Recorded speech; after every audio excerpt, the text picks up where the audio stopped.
Xavier Ellington hated Tuesdays. They were the slowest, most dragging days at the diner he worked at, and today was no exception. Rain hammered the windows, the coffee machine hissed like it was about to explode, and his 6-year-old daughter, Ellie, had spilled chocolate milk on her only clean sweater. "Daddy, my sleeves are sticky," she whispered, tugging on his apron. He crouched down, brushing her hair behind her ear. "We'll clean it up, Bug. Just hang tight, okay? Sit at our booth." Their booth was the corner one closest to the window, farthest from the chaos, and usually empty on days like this. Ellie liked to color there while he worked the morning shift. But today, someone was already standing awkwardly in front of it, clutching a leather briefcase, soaked from the rain, and glancing around like she was about to bolt. The woman looked completely out of place in the greasy Spoon diner. Her sleek black coat was tailored, her heels were too expensive for the cracked tiles, and her perfectly done makeup was beginning to smudge. Xavier stepped forward before she could turn away. "You can sit there if you want," he said, nodding toward the booth. "My daughter's just using the other side." She blinked at him, her eyes wide and hesitant. "Are you sure? I don't want to intrude." "You're not, it's warm and you're soaked. Sit." She hesitated a beat longer, then nodded. "Thanks." Ellie peered up from her coloring book. "Hi, I'm Ellie. You look like you had a bad day." The woman exhaled a laugh. "You have no idea."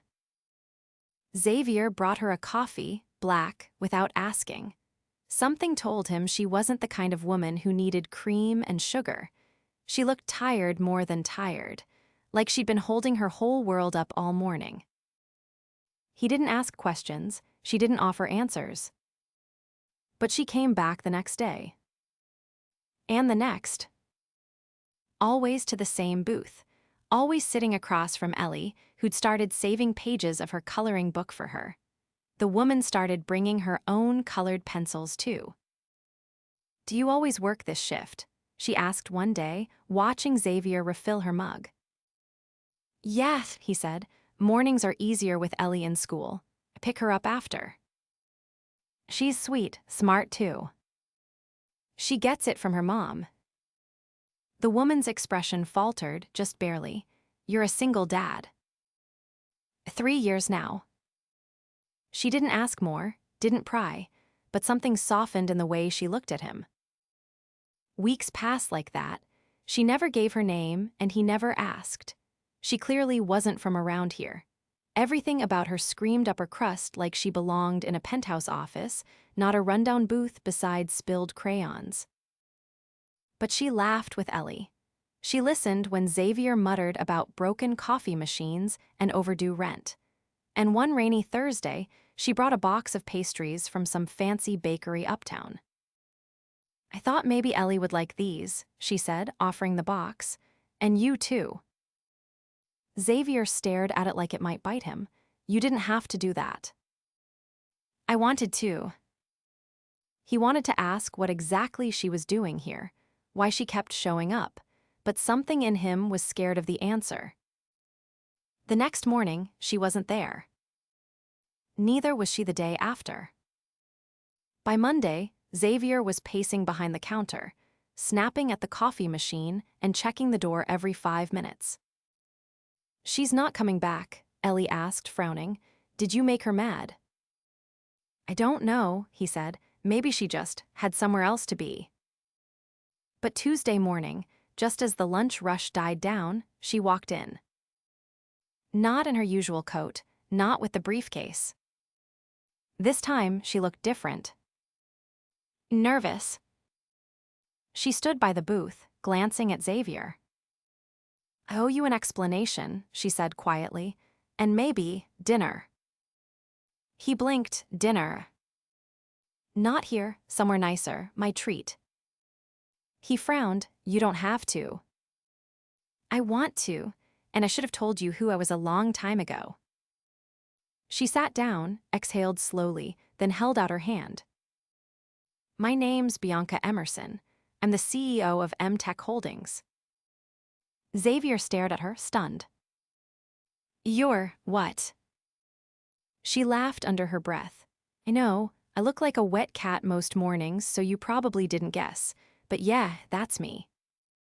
Why the hell have you been coming here? Her voice softened. Because I had a panic attack in my car the first day, found out the board was trying to push me out. My driver dumped me half a block from here, and I walked in soaking wet because couldn't breathe. And then, you offered me a seat, and your daughter gave me a crayon drawing of a unicorn. Xavier rubbed the back of his neck, so you kept coming back. Because it was the first time in weeks, I didn't feel like I was drowning. He didn't say anything for a second, just watched her. You still want that dinner? He asked finally. She smiled, only if you say yes. Only if I can pick the place. Bianca raised an eyebrow. You're not taking me to a burger shack, are you? No, he said, but I'm not wearing a tie either.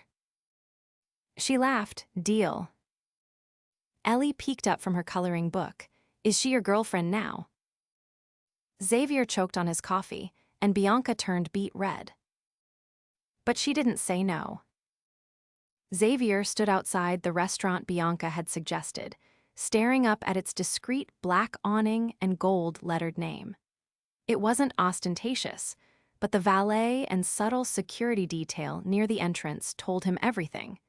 This was not the sort of place that handed him a menu with laminated pages and ketchup bottles on the table. He adjusted the collar of his shirt, not a tie, but definitely the cleanest button-down he owned, and glanced down at Ellie, who was holding his hand and clutching her small backpack. You sure about this, Bug? He asked. She nodded solemnly. Miss Bianca said there'd be spaghetti. He tried not to laugh. Right priorities. Inside, the restaurant was dimly lit, all soft amber tones and quiet elegance. A hostess greeted them with a knowing smile and led them past the clusters of low conversation to a private table in the back. Bianca was already there, standing to greet them. Her hair was styled differently tonight, sleek and pulled back. Her dress was simple but expensive-looking, something understated yet powerful. When she saw Ellie, her entire expression changed. You made it, she said, stepping forward. Ellie wasn't about to pass up pasta, Xavier said. Bianca crouched down. I saved you a seat, right next to me. Ellie slid into the booth without hesitation, already eyeing the bread basket. Xavier took the other side, watching Bianca carefully. You okay? He asked. She hesitated, then nodded. I had a meeting with the board this morning. They tried to push another vote. He leaned forward slightly, and I blocked it barely, but I think I'm buying time, not peace. He studied her face. Why tell me that? She looked down at her napkin. Because I don't tell anyone else. Ellie interrupted by pulling a small folded paper from her backpack and handing it across the table. I drew you a tower, like the kind princesses live in. Bianca unfolded the paper with genuine care. This is beautiful. Is that a dragon? No, that's a helicopter. Daddy said you probably take those to work. Bianca laughed softly. Not lately. I've been walking more. Xavier raised an eyebrow. Walking. She met his gaze. I needed to remember what real life looked like. The waiter arrived, and Bianca ordered for all of them without glancing at the menu. Everything she chose sounded like something Xavier couldn't pronounce, but Ellie clapped at the mention of garlic bread, so he kept quiet. When the waiter left, Bianca turned to Xavier. I know this is strange. I know I invaded your routine without asking, but I didn't do it on purpose. It just happened. He nodded slowly. You don't owe me anything. I get it. But I want to give you something, she said quickly. Not money, she added, seeing the look start on his face. Something else. He narrowed his eyes. What kind of something else? My company is opening a community initiative, real job training, childcare included, no corporate fluff. Had the idea because of you. Xavier blinked. Me. She nodded. You're doing everything right. Working hard, raising her alone, showing up every day. And I kept thinking, what if the system actually supported someone like you? He shook his head. Bianca, I'm not a cause. I know you're not, but you are a reminder, and I needed one. Ellie looked between them, chewing on a breadstick. Are you two gonna kiss? Bianca nearly dropped her water glass, and Xavier coughed into his napkin. Ellie, he said, trying to recover, maybe let the grown-ups finish their dinner first. She shrugged. Okay, but I think you should. Bianca covered her laugh with her hand, then turned back to Xavier more seriously. I don't want to make things weird. If this is just dinner, that's fine. But I didn't ask you here to talk about work. Then why? He asked. Because for the first time in a long time, I wanted to be seen for more than a title. And you did that without even trying. He exhaled slowly. You're a lot of things, Bianca, but invisible isn't one of them. She leaned back, her expression softer now. I don't know what happens next, but I'd like to find out, if you'll let me. He considered her for a long moment. Ellie had already started nodding for him. Then let's see where it goes, he said finally. Bianca smiled, and for the first time since they met, it looked like she wasn't holding anything back. The first time Xavier saw Bianca's world, it was through tinted glass. A black SUV arrived at the curb outside the diner just after sunrise, just as he was wiping down tables before the breakfast crowd. She stepped out with a man in a gray suit trailing close behind her, murmuring something that sounded like a schedule. Her eyes found Xavier's through the window, and she gestured to the man before striding in. I have 20 minutes, she said, brushing rain from her coat. But I needed to talk to you before the morning eats me alive. Xavier tossed the towel over his shoulder. Everything okay? No, she said, then smiled faintly. But I'm handling it. He didn't ask what fires she was putting out. Her expression said enough. Instead, he poured her coffee and slid it across the counter. I have a proposition, she said, lowering her voice as she sat. That sounds dangerous coming from someone who owns buildings I'll never be allowed into. I want you to come with me for a weekend. He blinked. Come with you where? To a retreat. It's not what it sounds like, she added quickly. It's an investor thing. Dull speeches, overcooked scallops, 200 people pretending they're not checking stock performance from the bar. He folded his arms. And you want me there for moral support. I want you there because trust you to say what you mean. Because I think I need someone near me who doesn't want anything from me. He hesitated. What about Ellie? I already spoke to a friend of mine who owns a licensed childcare agency. They'll stay here at our place in the city. You'd be gone 2 nights. I'll cover everything. He gave her a long look. If I say yes, you can't expect me to put on a tux or talk to people about hedge funds. I wouldn't dream of it. He leaned against the counter, studying her. You sure you want to drag the guy who fixed your coffee machine into your boardroom circus? I'm sure I want someone beside me who remembers who am without the title. 2 days later, he stood in a private hangar beside a sleek black jet that looked like it belonged in a movie. Bianca watched his hesitation as the flight attendant opened the door. You okay? She asked. He exhaled. I've never even been in first class.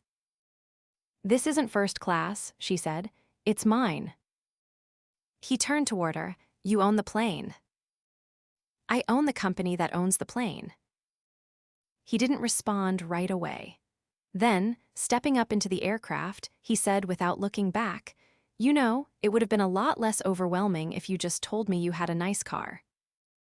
She laughed softly behind him. The retreat was held at a glass-walled estate in the Catskills, surrounded by pine trees and too many people wearing watches that cost more than his apartment's rent. Still, Bianca never once left his side. During the first cocktail hour, a silver-haired man leaned toward Xavier and asked, "And you're in which sector?" "I work at a diner," Xavier replied without flinching. "Best pancakes in the county." The man blinked, then turned to Bianca. "Ah, a personal chef." Xavier started to correct him, but Bianca's fingers brushed lightly against his wrist under the table. "No," she said. "He's someone who reminds me why the rest of this matters." Later that night, as the wind howled outside their suite and Xavier stared at the fireplace like it might bite him, Bianca handed him a glass of wine. Thanks for not running when they started talking about mergers and gold-backed algorithms. I tuned out after the word synergy. She laughed and sat beside him on the couch. "You really hate all this, don't you?" He sipped the wine. "I don't hate it, I just don't know what it costs you." She looked at the fire. "More than anyone thinks. Sometimes I forget what I used to sound like before boardrooms filtered everything I said."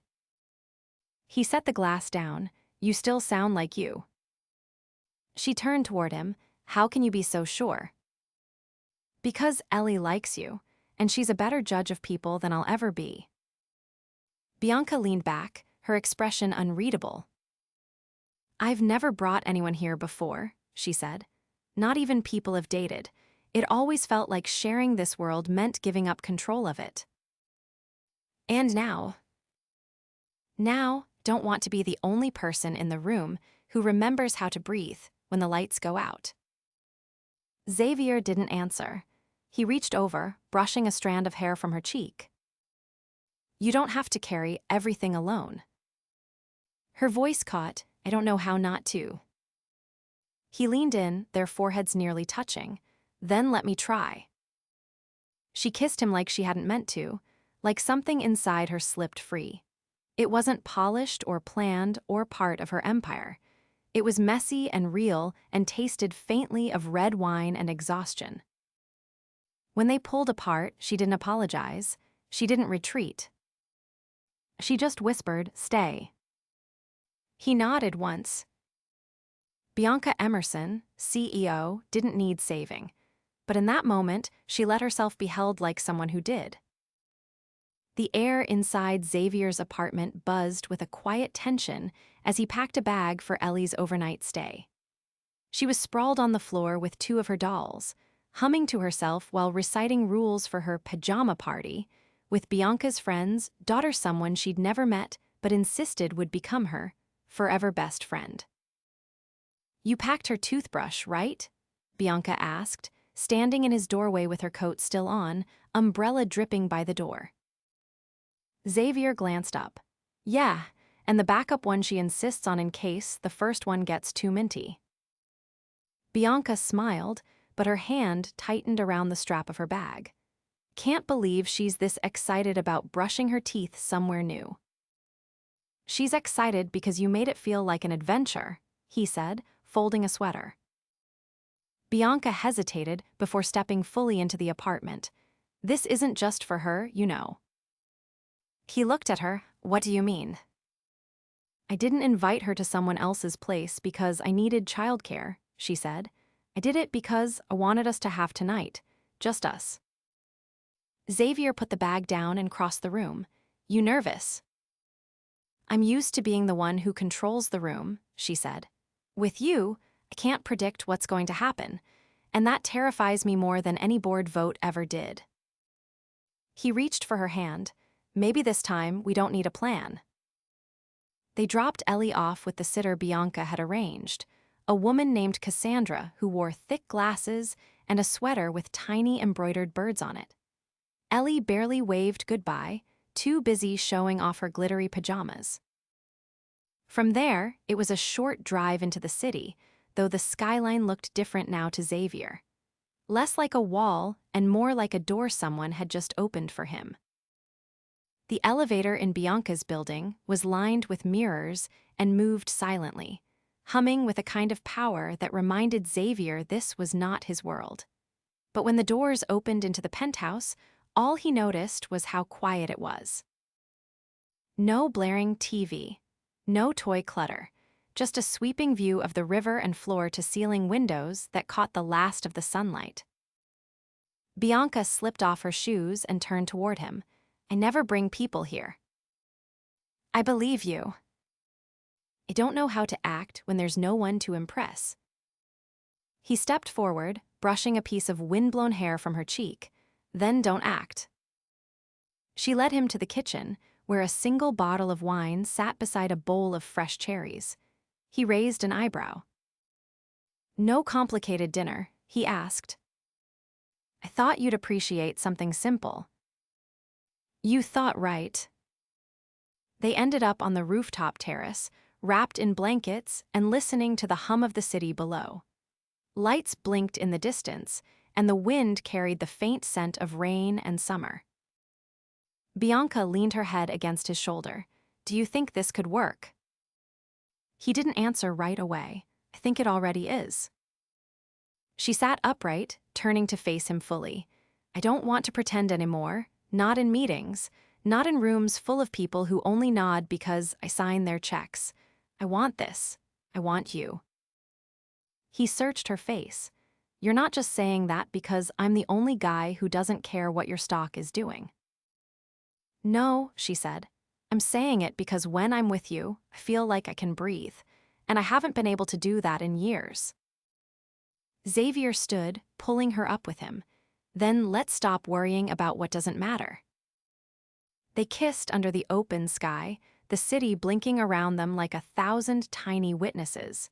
He didn't feel small anymore, and she didn't feel untouchable. The next morning, Ellie burst into the apartment with a glitter crown on her head and a new stuffed elephant under one arm. I told you she'd be my best friend, she announced. Bianca knelt down. Looks like you had fun. We made cookies shaped like castles, and she said could come back next Friday. Xavier looked at Bianca. Should we check our schedules? She grinned. I'll have my assistant pencil it in. Ellie turned toward the window. Can we live here? Xavier opened his mouth, but Bianca spoke first. Would you like that? Ellie nodded. Only if Daddy comes too. Bianca looked up at Xavier, her voice gentle. Then that's what we'll do. Weeks passed, and the world didn't stop. There were still meetings and school runs and burnt toast, but there was laughter too, and late-night story time, and mornings where Bianca wore Xavier's flannel shirts while drinking coffee barefoot in her kitchen. When she announced to her board that she was stepping back from day-to-day operations to focus on a new philanthropic division, they were stunned. But she didn't flinch. I'm not walking away, she told them. I'm walking towards something better. She launched a foundation focused on single parents grants, childcare, housing support. Xavier helped design the initial programs, even stood beside her at the first press conference, Ellie bouncing on his hip. And when he turned toward the camera and said, We're not the exception. We're what happens when someone finally says yes. Bianca reached over and took his hand, lacing their fingers together like it was the most natural thing in the world. That night, in the quiet of their shared home, Xavier tucked Ellie into bed and kissed her forehead. Then he walked back into the living room, where Bianca was waiting with 2 cups of tea and a soft smile. He sat beside her, took the cup, and looked around at the life they'd built unexpected, imperfect, real. You still nervous? He asked. She shook her head. Not anymore. And for the first time in a long time, neither of them was. The late spring sun filtered through the tall arched windows of the ballroom, casting warm amber light across the marble floors. String musicians tuned their instruments near the far end, while servers in black vests moved swiftly between the tables, adjusting crystal glasses and placing final touches on the floral centerpieces, an elegant mix of white peonies, blush roses, and blue delphiniums. Xavier stood stiffly by the entrance, watching the room fill with faces dressed in tailored suits and silk gowns. He tugged lightly at the collar of his navy jacket, not because it didn't fit. Bianca had made sure it did, but because he still wasn't used to wearing anything that came in a garment bag. "You're doing that thing again," came her voice, soft and amused, as she stepped beside him. "Where you look like you're about to escape through the emergency exit." He glanced down at her. Her dress shimmered like moonlight, subtle and graceful, hugging her figure without trying to impress anyone. "I'm not used to rooms like this where people know my name before I've even spoken." "They know your name," she said, slipping her hand into his, "because they've read the announcement." He exhaled slowly. "I still don't understand why you put me on the board." "Because it's not just my foundation anymore. And because you're the only person in that room who's ever had to make dinner stretch for 3 nights." He gave a half laugh. "You're really not worried what the investors will say?" "They already said it, and I told them if they didn't like it, they could donate somewhere else." His brow lifted slightly. "You really said that?" "I've spent most of my life trying to prove I belonged in their world. I'm not doing that anymore." She didn't wait for a response. She pressed a kiss to his cheek and turned toward the crowd, her chin high as they walked in together. Later, after the speeches were done and the music started, Xavier stood near the makeshift dance floor, watching Ellie twirl in a light blue dress that sparkled when she moved. She was dancing with another little girl from a family Bianca had helped relocate through the housing program. Both girls laughed until they tipped over in a pile of tulle. "She looks happy," said Bianca, returning to his side with 2 glasses of champagne. "She is, so am I." "You don't say that lightly." He took the glass from her, "Because I never had a reason to before." She rested her head against his shoulder. "I want to ask you something." "All right." "I've been thinking about leaving the penthouse." He turned to face her more fully. "Why?" "Because it's not where life happens. It's where I used to hide. But you and Ellie, you're the only home I've ever really wanted." He set down his glass. "Where would we go?" "I found a house just outside the city. Stone porch, big yard, room for a garden, and a tree in the back that Ellie says is perfect for a tire swing." He was quiet for a moment. "You already took her to see it." "She helped pick it." "And you." "I started packing yesterday. I needed to know if you'd come with me." He didn't answer with words. Instead, he reached for her hand and pulled her gently onto the dance floor, where the music had shifted to something quieter. His arms wrapped around her waist, hers found his shoulders, and they danced as if the rest of the room had faded away.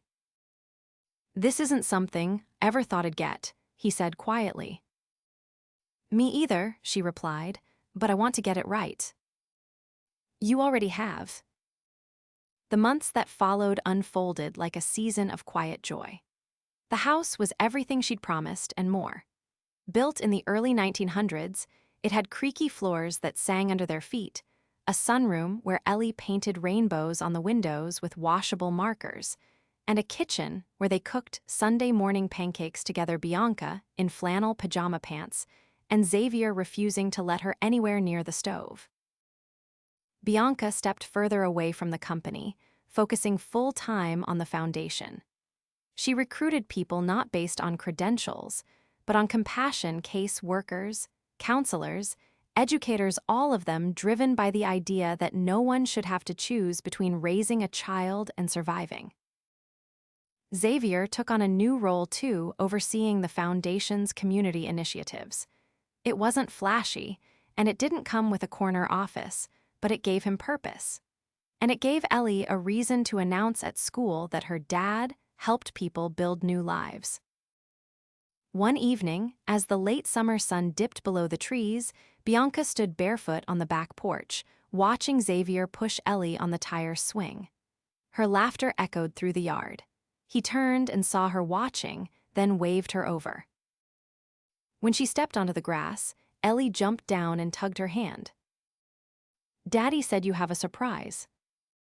Bianca blinked, then looked at Xavier, but he only smiled. Ellie continued, "He said he asked you a question. Did you say yes?" Bianca looked from her to Xavier. "You didn't." He reached into his pocket and pulled out a small velvet box, already open. Inside was a ring, simple, elegant, with a single diamond encircled by a delicate band of rose gold. "I didn't want to wait for a fancy dinner or a big party. I just wanted to ask you where it matters." Bianca's breath caught. "I love you," he said. "I love how you fight, how you listen, how you protect what matters. I love that you let me see you when no one else has, and I want to wake up every morning with you beside me, even if you hog the covers." Ellie tugged her hand again. "Say yes." Bianca laughed, tears slipping down her cheeks as she nodded. "Yes." Xavier slid the ring onto her finger, and Ellie threw her arms around both of them.